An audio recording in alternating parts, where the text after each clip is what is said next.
এই মুহূর্তে আমি মনে করছি আমার দেশমাতা বেগম খালেদা জিয়ার কথা। আজকে যদি তিনি বেঁচে থাকতেন তাহলে আমাদের সম্পূর্ণটা আমরা ভালো লাগতো। হ্যাঁ, প্রথম দিন আমাদেরকে জাস্ট বলেছেন যে দায়িত্ব সুচারুভাবে পালন করতে হবে।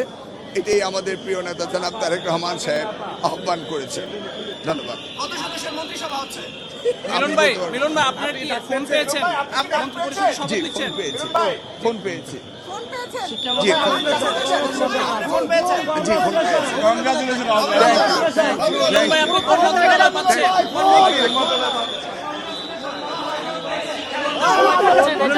কোন মন্ত্রণালয় বলতে পারবো। আপনি শিক্ষামন্ত্রী শিক্ষামন্ত্রী দোয়া করবেন।